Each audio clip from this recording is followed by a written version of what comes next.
take a look at problem B. In problem B, we have 6x minus 2 plus 5x equals 4x plus 12. So this one's a little bit more complicated, but let's take a look. The first thing that should pop out at you is there are x's everywhere on this one. However, the only x's we can actually do something about right off the bat are the 5x and the 6x on the left-hand side because they're on the same side.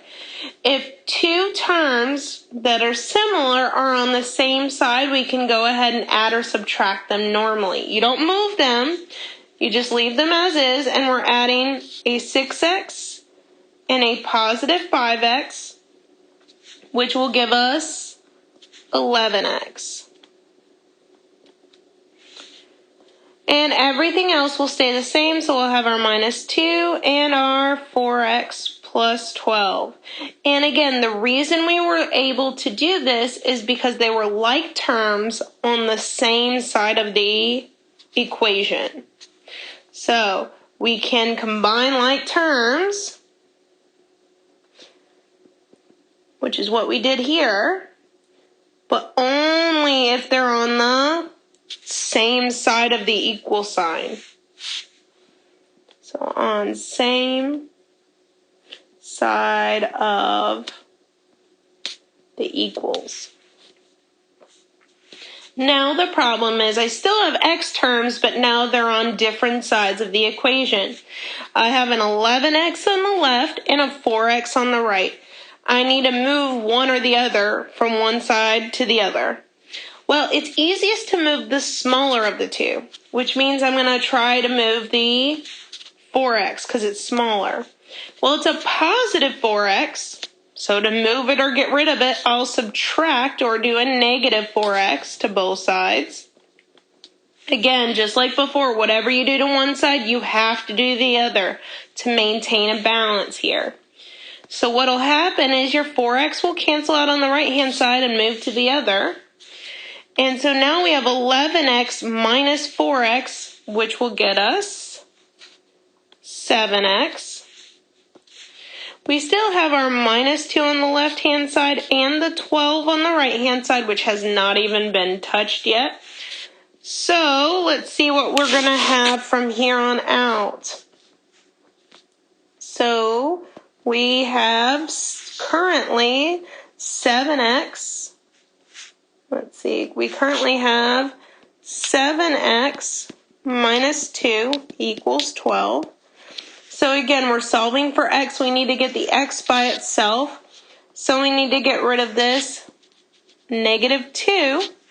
So to get rid of that, we're actually going to add or do a positive 2 to both sides, again, to keep our balance. So that'll get rid of our negative 2 with a positive 2.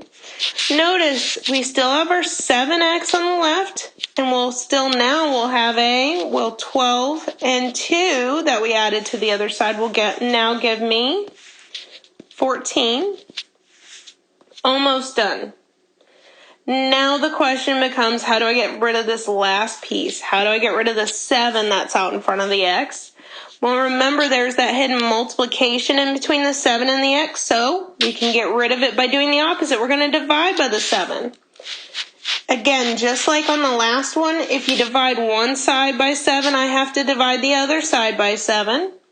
So that will get rid of my 7 in front of the x, and I'll just be left with the x equals, well, now on the other side, I had the 14 divided by 7, which is positive 2.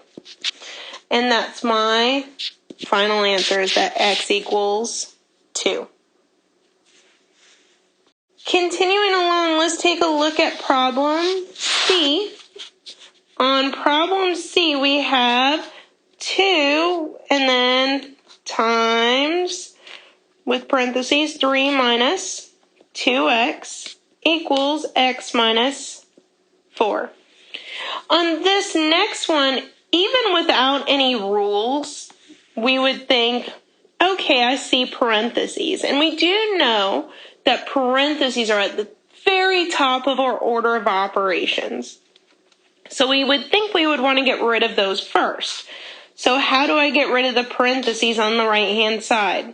Well, I can get rid of these parentheses by multiplying out the 2 that's out in front using that distributive property. Well, if I multiply out the 2 times the 3 first would give us 6, minus, then the 2 times the 2x would give us a 4x.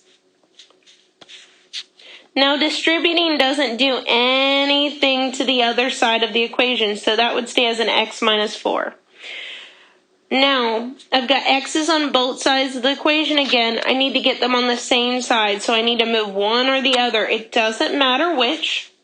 I tend to always go with moving whichever one is smallest. Well, in this case, which one's smallest is actually the negative x. Well, how do I get rid of a negative x or a minus x? Is I'm going to do the opposite. I'm going to do a positive or a plus 4x here. If I do it to one side, I have to do it to the other to maintain balance. That will again get rid of my negative 4x. Be careful, I still have something over on that left-hand side and I cannot forget it. I still have a 6 over there. On the right-hand side now, let's see what I have left. I have an x and a 4x added together, which will give me a 5x. I also have a minus 4 that I never touched, so that's still there too. Continuing along, let's see, we've got, as of right now, we've got 6 equals 5x minus 4. Okay, I still need to get the x term by itself, so I need to get rid of that minus 4 that's off at the end by adding 4 to both sides. And let's see how that helps me. Well, that gets rid of the minus 4 with the plus 4.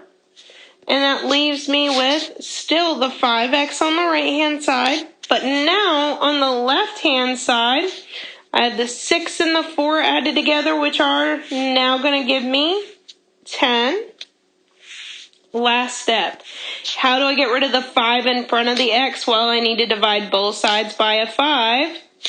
That will get rid of the 5 in front of the x, leaving me with the final answer that x equals, well, I had 10 over 5. Well, 10 over 5 is just the number 2.